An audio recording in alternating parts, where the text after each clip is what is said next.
Hello everyone.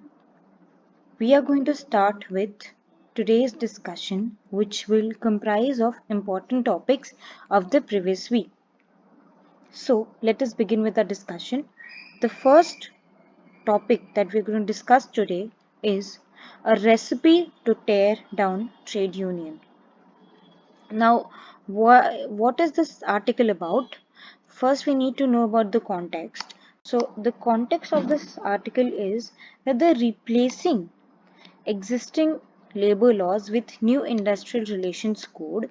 So we know that the new industrial relations code has come, which is going to replace the existing labor laws. Now the issue with it is that it will deter the fundamental and democratic rights of the trade unions, is what the writer thinks, and therefore the topic here is a recipe to tear down the trade union. So it is trying to provide the criticism about the current labor code and how it can hamper the existing democratic rights of the trade unions. Now, so a brief background about trade unions. If we talk about their evolution, in the 19th century, there were few self-managed organization of workers. This was during the British era. But in the first half of the 20th century, especially in 1926, there was passage of Trade Union Act. This act is really important. We need to remember that it was passed in 1926 by the British government. And the important provisions under the Trade Union Act was mechanism for registration of trade unions. Then it bounded workers' actions within a legal framework. So from now onwards, the workers' actions will have a legal back and legal framework to be followed. Then it also provided immunity to the elected members of the trade unions, and lastly, right to workers to press and agitate their claims. So with the help of trade unions, all these provisions and legalization and institutionalization of trade unions had taken place in the 20th century post 1926. Now, if we look at the significance of, so we have seen the context, we have seen a brief evolution, and now the significance of trade unions. So, two very important significance of trade unions is that they provide collective voice to the workers, and also workers' rights for better wages, fairer employment conditions, and safe and secure workplaces can be easily raised. Such demands can be raised, and since it is a collective voice, so it is substantially heard by the government and the policymakers. So this is the significance of trade unions. Now, why is the current code being criticized for taking away the fundamental rights, the democratic rights of the workers? So, if we try to see, the first issue here is exclusion of pre-legislative consultations. So before the new code was legislated and passed, there were no significant consultations with the trade unions. So the demands of the trade unions and their problems and the things that they require had to be consulted before forming a code, but it wasn't done. The next is that the repeals of previous acts and provisions like the Trade Union Act, Industrial Disputes Act of 1947, Industrial Employment Act of 1946, all these have been repealed or replaced by the new code, and therefore it is being accused that it has led to the reduction of or the decrease of collective action and right to association, which was previously present with the workers, but now it won't be present anymore because of the current code. So the next problem, if we see, it talks about, it widens the grounds for deregistration of trade unions. So there are more legally framed rules and regulations now in the present code, which leads to deregistration of trade unions, and this can be an obstacle in the efficient functioning and smooth functioning of the trade unions. The next issue is that it violates the principle of equality before law and natural justice. because it is being accused that the employer is being given higher due as compared to the workers and the employees, and therefore there's lack of equality. The employers are getting more privileges compared to the employees or the workers. So it is against the law of natural justice. And also threat of extra legal formations. Now what can possibly happen in the near future is, because the current code is being predicted of taking away the rights and the collective voice of the workers, so then there can be extra legal formations, such as it will, first of all, the workers will not have adequate measures to resolve their disputes. So they will it will push employment dispute resolution outside the legal framework. So by extra legal means, the workers would try to make use of violence or any other such means to get their disputes solved. And next problem, the extra legal formation problem, is that it can lead to criminalizing the working class dissent. Because the working class would disagree with the current code, they might lead to violent actions and violent overthrow of the employer class, and therefore it can lead to criminalization of working class through their mobilization. So these were the issues with the current code. So then obviously the conclusion here talks about that, since the new industrial relations code, it favors the employers more and undermines workers' right. So what we need to do is, we need to take certain steps so that the equality is maintained between the two. Okay, so that both are equal.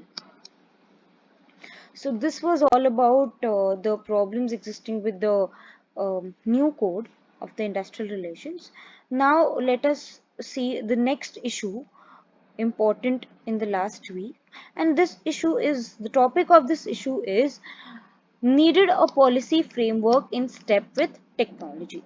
So if we try to understand the context of this article or this issue, the issue here being discussed is that there is a need of holistic policy framework inclusive of the tangible and intangible components.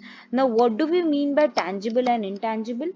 Tangible is something that is clearly visible, that can be so it's basically like an object which can be seen and touched, but intangible is kind of feeling or something that can be felt or can be imagined, but it may not necessarily be a material or an object. um, for example, if we talk about tangible, although it is not related here, but I'm just trying to give an analogy, that we talk about tangible and intangible heritage, cultural heritages. So tangible cultural heritages means some paintings, existing paintings, handicrafts, and things like that. And intangible cultural heritages could be dance, puppetry, and such things. Now, so moving away from that analogy, we need an holistic policy that considers both tangible and intangible component. Why? Why do we need such holistic policy? The reason is to attract higher investment and capital formation. So this is talking about how our new policy should be more inclusive. It should consider both tangible and intangible components in order to increase the investment and capital formation. So, first, and how can we make use of technology to ensure that a good policy is being framed for the future economic reforms in our country? First is role of information based technology in industries. So, there is this very famous Moore's law, uh, and it is an interesting law. Here, the person after whom this law has been named, the person named Moore, he is co-founder of Intel, and what he had predicted is that as years pass and as the era of information and digitalization is increasing, the number of transistors required would double with every year, and there's very high scope in the factory in the manufacturing of transistors in the near future. And therefore he thought that we should work more towards transistor manufacturing. And for example, in today's world, an iPad consists of nearly 3 billion transistors. So his prediction was quite accurate, and as we've seen that as computers from the traditional ones to the present day iPads and supercomputers, the number of transistors have exponentially increased, and so has their market. So similarly, computer capabilities are increasing at very higher rate if you compare with other kinds of industries like traditional industries, for example, textile, sugar. So their rate of growth is not as fast as the industries related to computer capabilities. So therefore, information based technology in industries is a good idea, because they are only going to increase, and the scope of increase is better as compared to traditional industries. Then of course we know that data is the new oil, or data is the new currency, so information based industries will play very crucial role. And digitization and electronification is only increasing, and therefore there will be requirement of higher skill set, higher digital skill sets, more AI and machine learning skilled employees would be required. And therefore we need to ensure that such kind of skills are being incorporated in our demography, in our young demography.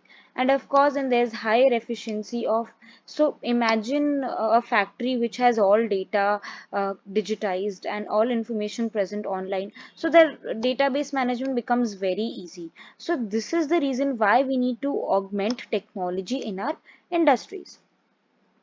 Now, what is the reason? What are the issues with current industrial policy framework? First issue, and this is an issue with most of the current frameworks in India, be it education, be it health, that there is a lot of departmentalization. That is, things have been departmentalized and they have been given different sections, and they work in different silos and not interdependently. So there's too much of independence between and too much of segregation and compartmentalization between different sections present within the industries. For example, now department clearances to use drone in agriculture. We see that in case of agriculture, if we want to make use of drone for weather forecasting or anything, or for the requirement of fertilizer to be sprinkled on the crops and everything, pesticides to be sprinkled on the crops, there's a lot of departmental clearances that is required, and it makes the process more tedious and time taking. So this departmentalization needs to be curbed. And second issue is this impartially higher focus towards manufacturing industries. So the information based industries and agri-based industries are not being focused as much as the manufacturing industries in our nation. So then simply the way forward for our industrial policy here is three things it talks about. It talks about that we need to have an empowered policy clearing cell for holistic policies. So there's a requirement of a separate entity that will ensure that holistic policies are being formulated. The second way forward talks about capital formation through intangible. So in the context we had spoken about tangible and intangible. What intangibles here they talk about are, we need to have a nourishing ecosystem in our industry, and secondly, creation of cluster of companies is very important. And third way forward is interdepartmental cooperation and synergy. So the too much of departmentalization, compartmentalization and segregation is not good. Cooperation, synergy, interdepartmentally is the way forward in our industrial framework. So this is all about the industrial policy and the changes that we would like to see. Now let us move on to the next issue, The next topic which was important in the last week was this article named "Fallen Through the Cracks." Now this is significant from the paper 1 GS and also paper 1 GS because it talks about women issues, and paper 2 because women come under vulnerable communities in India. So it is important for paper 2 also. Now, first we need to know what kind of cracks is it talking about? What is the article about? So the context first we need to see here. What is the context? The thing is that in India there is this peculiar example that certainly we are seeing high economic growth. We are seeing that there is a decrease in fertility rate, which means better uh, family planning methods are being implemented, and there is rise in female schooling. But despite all these successes being seen in India, there is one clearly negative statistic, and that talks about that there is decreasing trend of female employment. And we know that in labor force participation survey, we saw that the female employment has reduced, which is ironic. Despite increase in schooling and lower fertility rate and economic growth, the female employment has shown an opposite trend. So this is something that we need to look upon and try to delve deeper into why is this happening and how can we avoid it in the future. Okay, now why 2020 is important from the point of view of women issues and women empowerment is because there are two important documents and findings whose anniversaries are being celebrated. So it has been 50 years for the report towards equality. Since past 50 years, this report is being published, and therefore this report becomes important. What this report, first of all, when we read about any report, we need to know who gives it and what is the focus of the report. So this report, which is named as Towards Equality, it is given by Committee on Status of Women in India, that is CSWI, Committee on Status of Women in India, and this institute submits this report to the United Nations.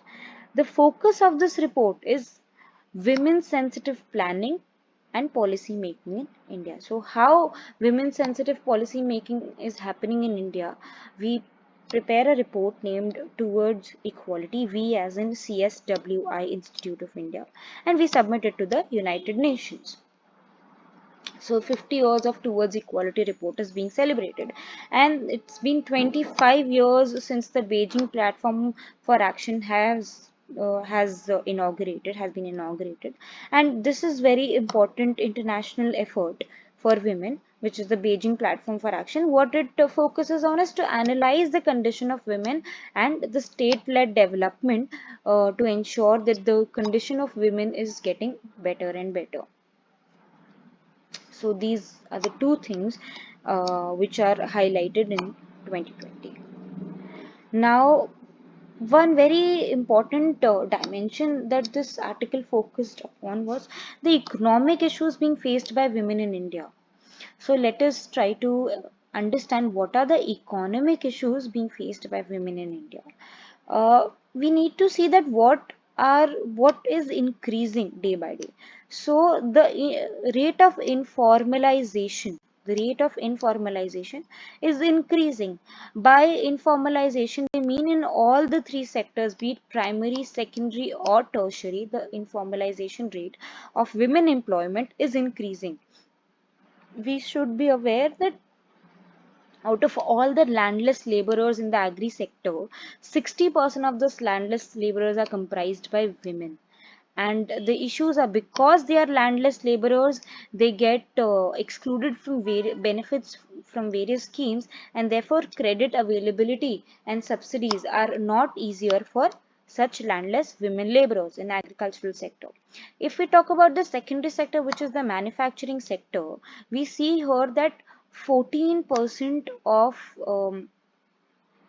of the employees in manufacturing sector are women, but sadly out of these 14%, most of them are present in the informal sector, and again they are not adequately covered under the present schemes related to manufacturing sector. Then if we talk about the tertiary sector, WHO has given the statistic that 70% of world's healthcare and social workers are women, which is good. But again, the problem here is, even though we comprise such a large workforce in healthcare and social service in the world, the care work provided by women is plagued with problem of low wages and overburden of work. And also due recognition and appreciation is not given to care workers.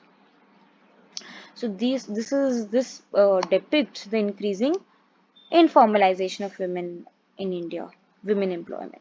Then another increasing trend is being observed in, sadly, in the gender wage gap. Uh, the Oxfam report of 2019 shows an interesting statistic that the gender wage gap is highest in the Asian continent.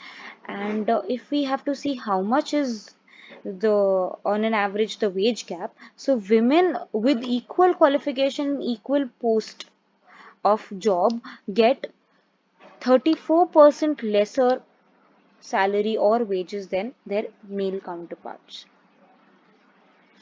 And this also depicts the lacunae in our legal provisions present, that despite guarantees under the Equal Remuneration Act of 1976, also our DPSP explicitly talks about equal wages, still it has not been achieved in India and Asia specifically. So it is not a good indicator. Now, if we see what is on the decreasing trend, so the female labor force participation has certainly increased. If we try to, the PLFS survey which came out in 2018-19, it spoke about that how the rural employment is low, which is 26.4, and sadly the urban women employment is even lesser, which is 20.4%. And also World Economic Forum's gender gap report shows that India is pretty behind in the ranking. Only 4 countries are behind it in the rank. So it is fifth from the bottom, which is sad. So its rank is 149 out of 153 nations in gender gap report. So this is the low economic participation and opportunity that is depicted by the WEF's gender gap report.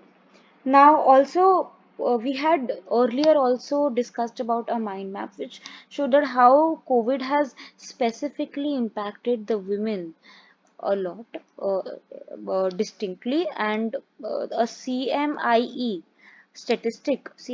report statistic shows that 39% of women have lost their jobs in the recent lockdown due to COVID crisis. And of course, inadequate legal provisions. There are 2 examples given here, that how the 3 labor codes which are being in news currently and which are being highlighted a lot fail to acknowledge gender wage gap. And also another example here is that the maternity benefit acts have remained unchanged since 2017. So it also depicts the stagnation of the policies in India. So after having discussed the economic issues in detail, the conclusion here gives a simple point or way forward, that policy formulation can't simply unacknowledge 49%, which is almost half of the country's population. And also they are substantial contributors to the workforce. So how can our policies unacknowledge their issues? This is something that we need to think about and try that this needs to be solved as soon as possible. So this was all about the women issues that we discussed. Now let us move to the next topic that talks about seize the deal. What is this deal about? Again, let's begin with the context. We know that recently 15 countries have finally, the RCEP has uh, been finalized in the recent ASEAN summit. So there was this ASEAN summit held, and at the sidelines of it, even the RCEP was finally signed by 15, finalized by 15 countries. Earlier, we know that RCEP was predicted to have 16 countries as its members, but since India has backed off, so currently 15 countries have finalized the RCEP. Now we know, in short, RCEP is a free trade agreement, and it consists of the ASEAN countries as well as five other nations. Now India's concerns. Why did we back off? Why did we not join the RCEP? So first is adverse impacts on. India was scared of the adverse impacts of RCEP on manufacturing, agriculture, and dairy sector specifically. These we know that there was this huge competition from the dairy sector, which is very mechanized and technology enriched in Australia and New Zealand. So it could have harmed our local dairy sector. Secondly, the manufacturing and agricultural output might have been adversely impacted, specifically if the import duties were being brought down to very low amount due to the FTA, and all these would have been specifically impacted negatively because of the lowering of custom duties and inadequate safeguards. And the countries under RCEP were not very interested in listening to India's demands for safeguarding from China's issues of dumping, and therefore we thought that since our interests were not being adequately addressed, we would not join the RCEP. The strategic concerns are also present apart from the economic concerns, and the strategic concern is China's presence. So, with the rising antagonism of Chinese towards India, we cannot be in a same block, same trading and economic block as China. So, but then again, we need to realize that uh, there are many reasons that still make it hopeful of India to join the RCEP. So why should India join the RCEP in the future if we are being offered to do so? And the leaders of Australia, Japan are always passing statements that they would be really glad if India joined RCEP, changed its mind in near future and joined RCEP. And there are various other reasons which shows that we should be joining RCEP. Few reasons here are large economic and demographic share. So, if we want to know the significance or the plethora of RCEP, 30 RCEP covers nearly 30% of the global GDP and 30% of the global population. So, we can being a part of it could be really beneficial because it is not a very menial FTA. It is going to be one of the probably the largest FTA if signed, if India also signs it. Also, FTAs can't be blamed alone for India's trade deficit. So it is being said that we have trade deficit with ASEAN, and most of the countries that we have FTA with, we have faced deficit. But here we need to also clearly or closely analyze that we do not have an FTA with China, but the deficit with China is very much higher as compared to ASEAN countries with whom we have FTAs. So FTAs alone can't be blamed for India's trade deficit. Also, it would ensure that there is cheaper imports of intermediate goods. So we could import the intermediate goods at cheaper rates and convert them into finished products and export finished products at good rates and gain good profits. Also, other nations like Japan, Australia are still supportive of RCP, and these nations are wary of um, uh, China's antagonism and dominance in the RCP, but they still have managed to join the RCP. So even India can try to join the RCP and then address and then put forward its concerns and get them addressed adequately. So these were the points that provided a view towards why India should still consider joining RCEP. Now, finally, the conclusion here talks about that India should aim at joining RCEP also. So there can be a two-pronged approach. India can join RCP and at the same time incentivize local industries. So even joining local industries joining RCP won't really hamper our local industries a lot. So it should be a two-way process. Joining the global value chains as well as strengthening our local markets is the way forward clearly, and therefore ensuring these both the things would make sure that we are competitive enough at the global level when it comes to trade and economic concerns. So this was all about what deal was it asking to seize. It was about the RCEP deal. Now let us move on to the next issue, which was important in the last week. The next issue talks about the need for maximum government. Now we have many times heard that the focus of current government in India is to ensure minimum government and maximum governance.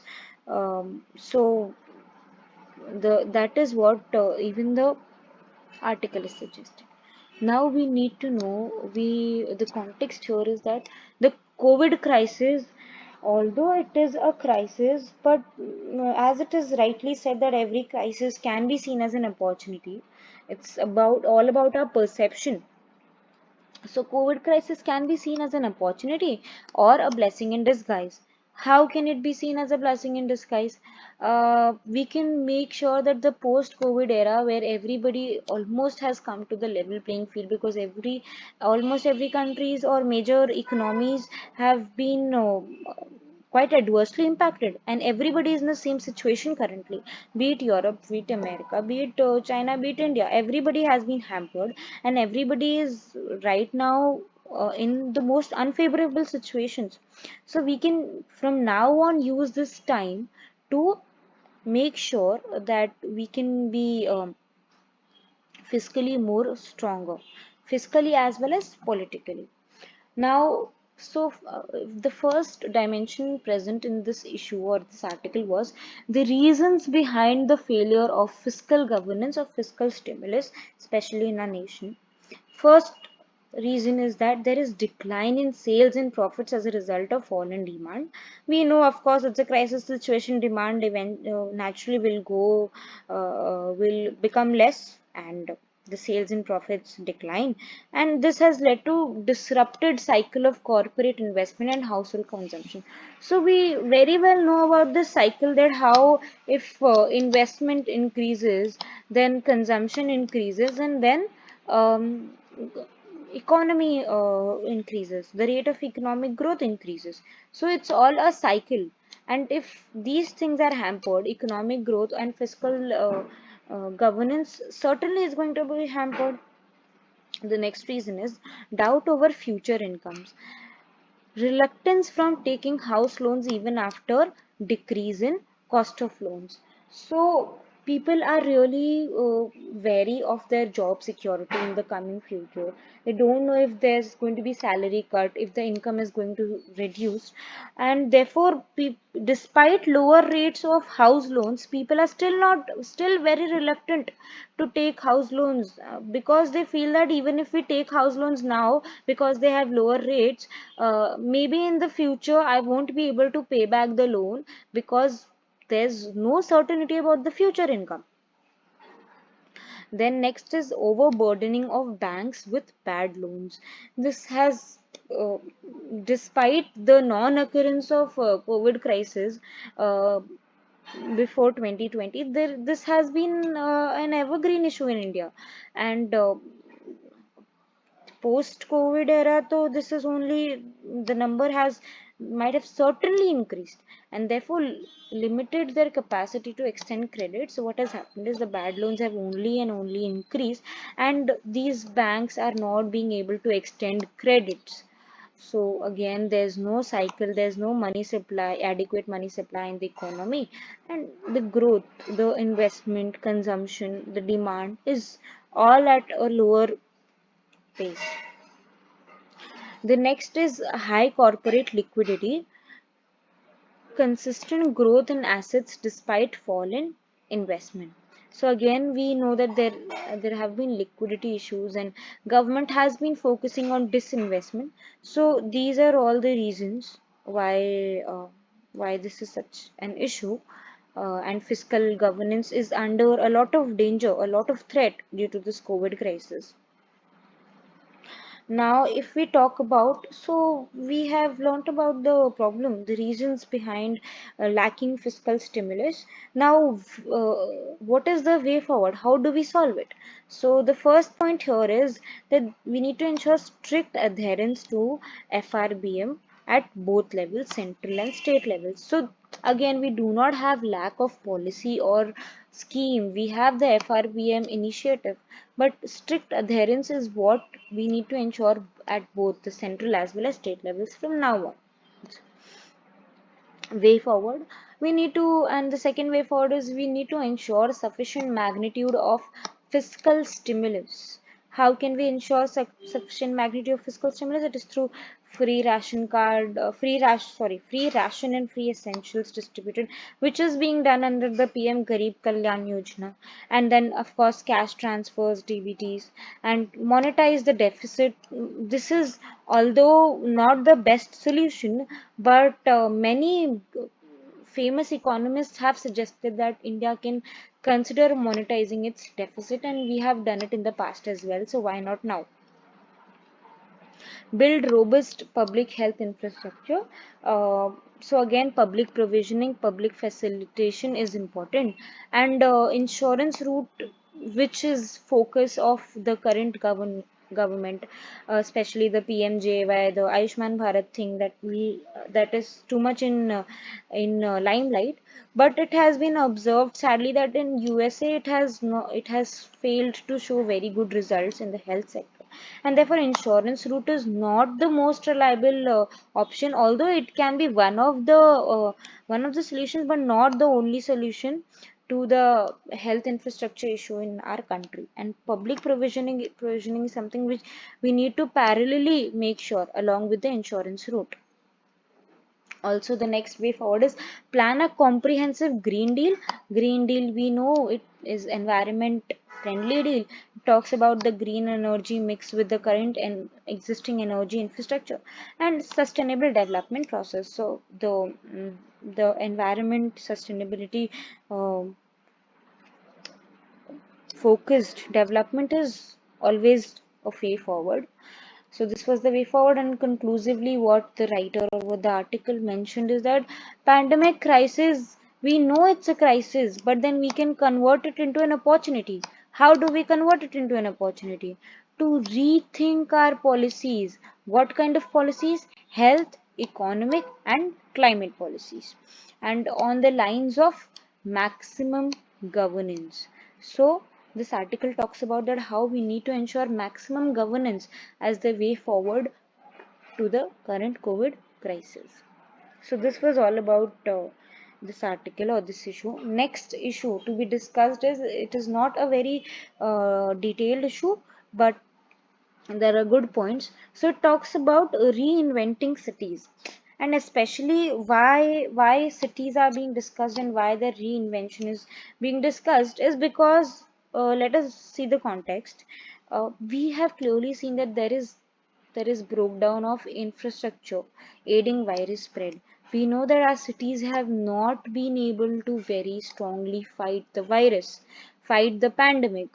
Um, We know cities and urban areas have seen very high rates of virus contraction as compared to the rural areas and the two-tier and three-tier cities. So the Prime Minister has clearly given a way forward that we need to reimagine our urban planning and development in the post-COVID era. Now, let us see two, 3 points in deep about the weak urban infrastructure and impact of virus spread. Now, we know that our urban areas are very much densely populated, very congested. There's densification and difficult to practice social distancing. We know the example of Dharavi.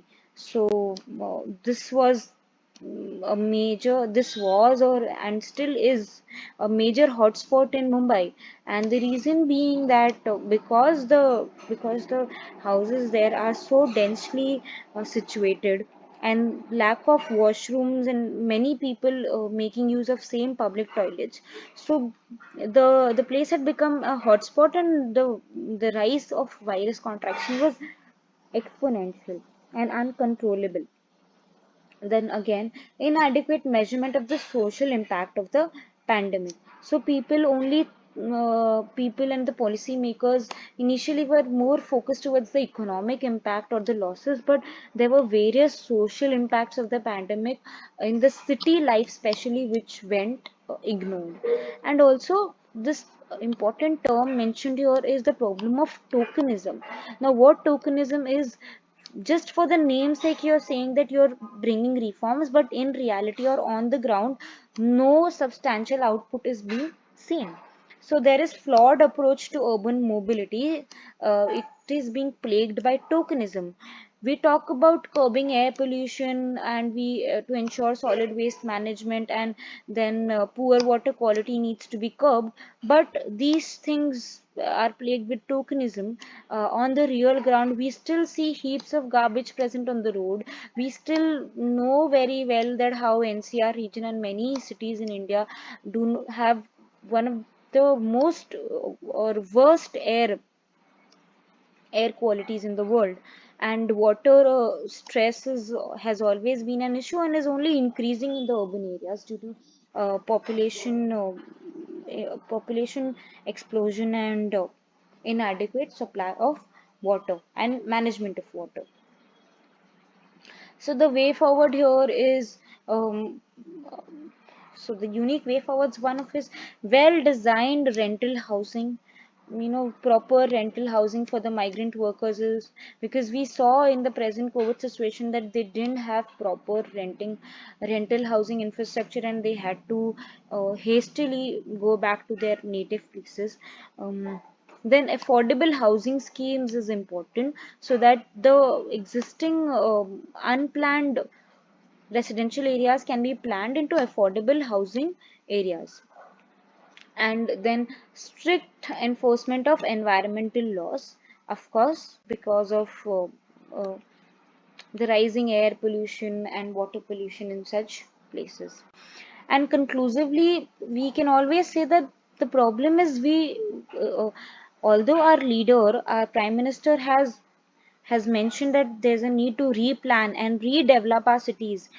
At the ground level, what is required is the need of political will of our local politicians. Until unless this political will is not there, no substantial results will actually be seen. So, need of political will for resetting mindset, processes, practices for safe urban living. And also, political will is required to reinvent sustainable and healthy cities. So, this is the conclusion mentioned in the article. Now, let us look at the next issue.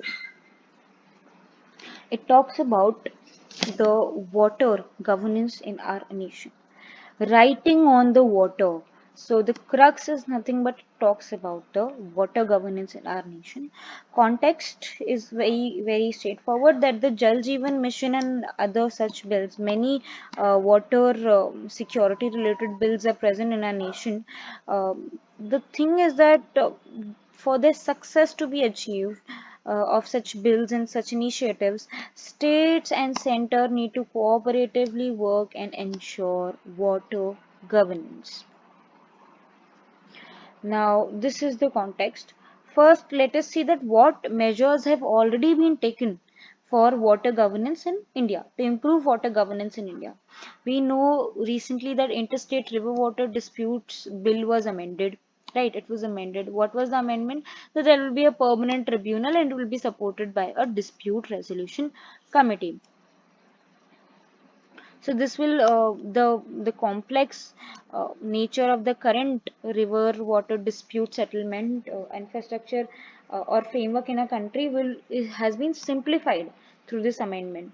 Then Dam Safety Bill 2019, which deals with risks of aging dams at center and state. We know how the Kerala floods was majorly aided by the failure of proper dam management. Then Jal Jeevan Mission is the flagship event. It ensures that there's universal access in the rural areas for safe and secure drinking water. And the amount of corpus that was transferred for this was rupees 3.6 lakh crores was given to the states and or is being given to the states and will be in continuance for the next 5 years to ensure the aim of Jal Jeevan mission. And other national projects are very much there which require state and central coordination, such as Ganga River rejuvenation, inland navigation measures being taken, development of new national waterways. So these are the steps which have already been taken to ensure water governance in our country.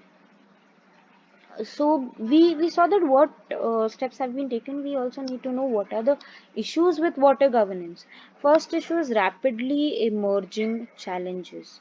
What it is about is that national water security and sustainability in long run is a big question mark for our policymakers, plus the problems that are being challenged due to climate change, then of course water pollution. So these are the rapidly emerging challenges, and they are emerging in nature, which means more and more challenges are going to come in the future. And also risk of federal water governance gaps. Federal water governance gaps, such as we know that water is a state subject, and there is issue that why center framing laws for water issues. So this always exists, and interstate river water governance comes under union. So the water is a state subject, but interstate river water governance comes under the union. So again, there is this federal water governance gap which needs to be overcome through cooperative federalism. Way forward is very easy, very straightforward, that utilize the scale of Jal Jeevan mission. The amount of money which is being intended to be spent for the next 5 years under this mission is huge, and therefore it should have good outputs. We can engage states in data collection and management. So under JJM, we can encourage the states to collect data, and this data can be used in future for many other schemes related to water stress management and things like that. And maintenance of assets and facilities. So states can be here engaged and encouraged for to ensure data collection and management, as well as management of maintenance of assets and facilities which will be created under JGM, which is the Jal Jeevan mission. Another way forward is institute a federal system.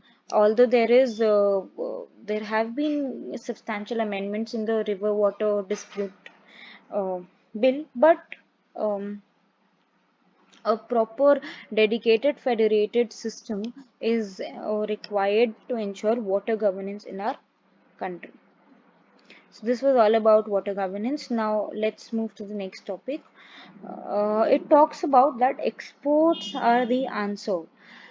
Why are we talking about exports? First, let's see the context.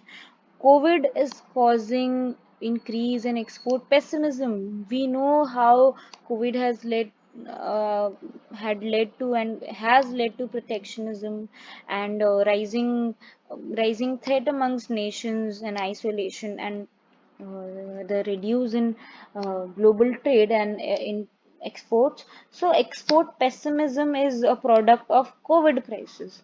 Therefore, post-COVID demands export-led growth because export was one of the most uh, badly hit sectors due to COVID.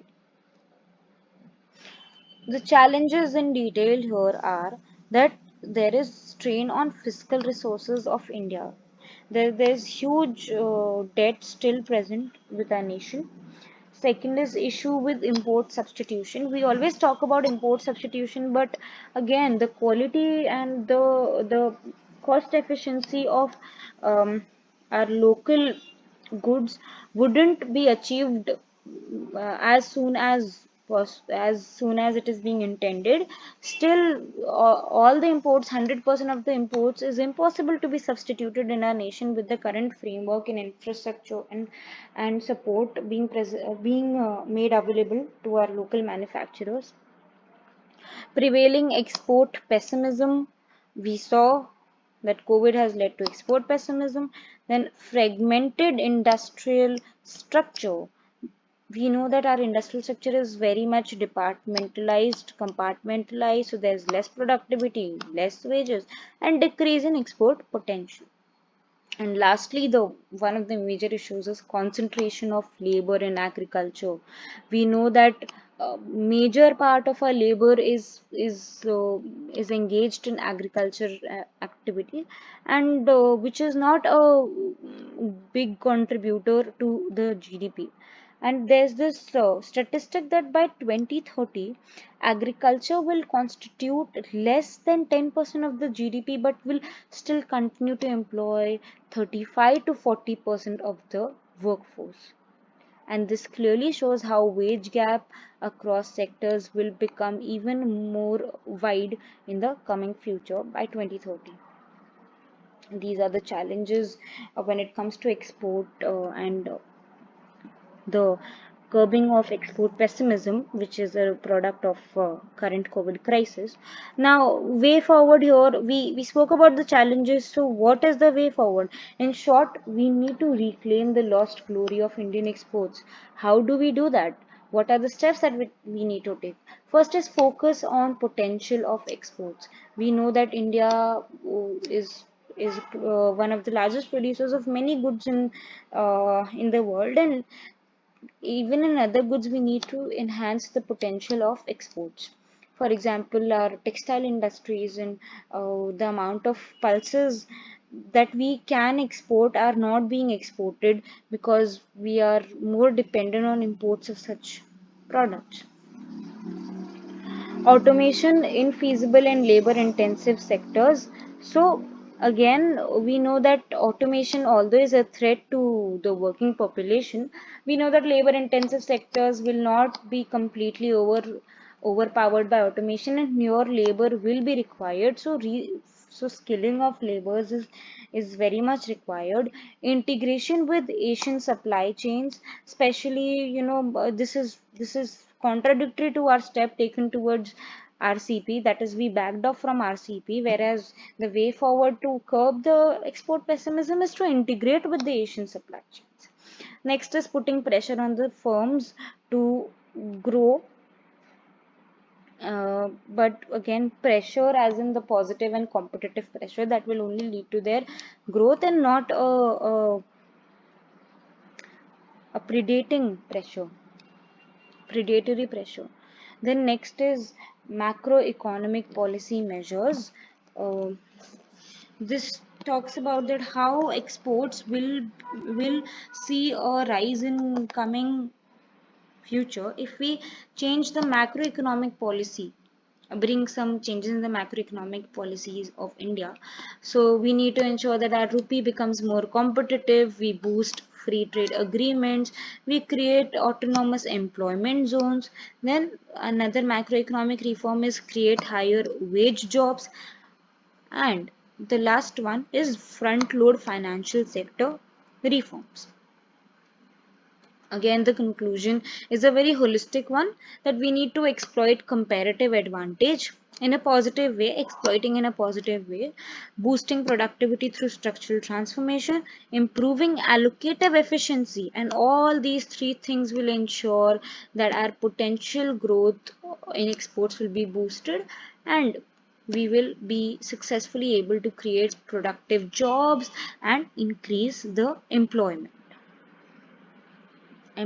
opportunities in our nation. So this was all about it. Our next topic for discussion are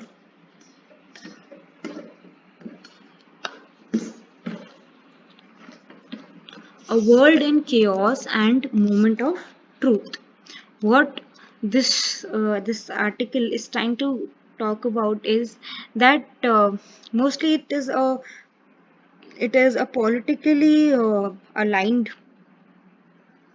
politically ideology aligned article that is talking about the division between the ideologues of liberals and conservatives, and how it is leading to this difference between the two is leading to chaos in the nation.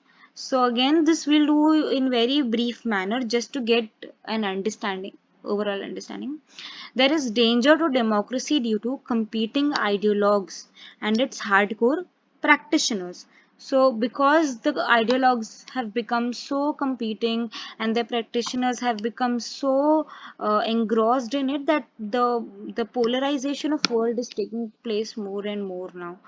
Now, the thing is, current threats to notions of democracy, why this polarization and this varying ideologies are threats to notion can create threat to notions of democracy is that it creates threats to identity and rising deep divide.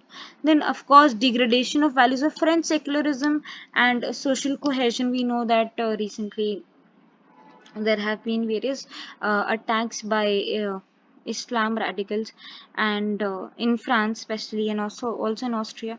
So the values of French secularism are degrading. Then resurfacing of terrorism.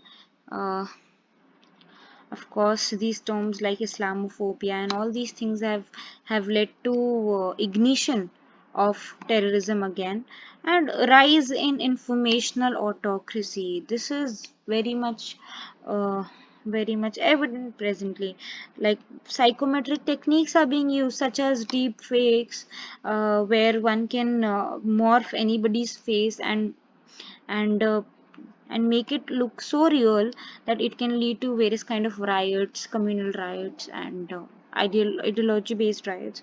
Also, we the very popular case of Cambridge Analytica depicts how psychometric techniques are being used to ensure informational autocracy, that is only one or very biased kind of information is being fed into brains of the citizens. Now, if we see what are the challenges in front of India, is that of course there is rising polarization based on religious or communal basis and based on ideologies. Also, it all this leads to internal security issues, and not just internally we are being threatened, but external environment is so uncertain these days that India is being attacked by external environment as well, such as our relations with China has reached have hit the rock bottom presently, and constant provocation from Pakistan. For example, was about to conduct or has conducted assembly elections in the disputed POK area, that is the Gilgit-Baltistan area. So all these are some kinds of provocations from Pakistan, and marginalized role in Afghanistan. India's role is being marginalized or being ignored in Afghanistan. So again, these have led to uncertainties in the external environment, and they are posing challenges to India. Again, the conclusion here is reform initiatives in foreign policy is required, and not just economic, political, social things are to be focused, but also foreign policy is something which can't be ignored at any cost, especially with the rising ideological polarization of the world. Now let us move to the next topic, which talks about India's mask of economic liberalism is off. Before we try to think that what is the topic, we will understand it better if we try to read the context of it. Now, India has disapproved FTA and globalization very recently. Uh, so basically, they're talking about because we backed off from RCEP to something like we have disapproved of FTA and globalization, which is a clear sign of protectionism from the Indian government. And why is this protectionism path being followed or being opted? Because we want to shield our domestic industries very clearly. So this is the context, and therefore people say that the post 1991 path of India, which was towards economic liberalism, is on a decline, and we are moving away from liberalism, and protectionism is something that we are choosing currently. Now, issues with Indian trade policy. Our import tariff for most favored nations is 13.8%, and WTO has found that it is one of the highest for any nation about when it comes to comparing it with import tariffs offered to most favored nations. So again, our import duties are quite high. This is a sign of protectionism. Then a report from UNCTAD, United Nations body related to international trade, commerce and trade, it has shown that according to its findings, India comes under the restrictive category of international trade policy making. So we are on the restrictive side. And 1995 to 2019, it has been observed that there have been 972 instances of when Indian government has imposed anti-dumping measures. So these are clearly the signs of which are contradictory to the economic liberalism, and they are issues with the Indian trade policy. Now there's this golden question that even in the debates related to joining RCP and all that, we always keep on debating whether we should be joining such FTAs and support economic globalization, or whether our path towards protectionism is the right way. Here, the question being discussed is, should we join FTAs? Should we join FTAs and support economic globalization? So the points in favor of it is why we should be joining FTAs and supporting economic globalization is that India cannot be a part of global value chains if we are not participating in FTAs. FTAs clearly are gateways to international trade, and if we are not becoming part of FTAs, how will we be able to become part of global value chains? That is one reason why we should be part of FTAs. The next is India has benefited from FTAs in the past. It is being accused that FTAs have been the major reason for India's deficit. But if we try to find some statistics, we have certainly benefited also from FTAs. And benefits from economic globalization, for example, since 2004-5 to the present days, the number of poverty or the rate of poverty has decreased from 40% of the population to nearly 20% of the population. And a major role to decrease this poverty rate is being played by economic globalization. This has played a positive role here. And economic growth, we can't discredit economic liberalism for our economic growth. It certainly has helped us. But then why not being in FTAs could be beneficial is that we can shield our domestic industry, and it will also help us deindustrialize to a larger extent, which will be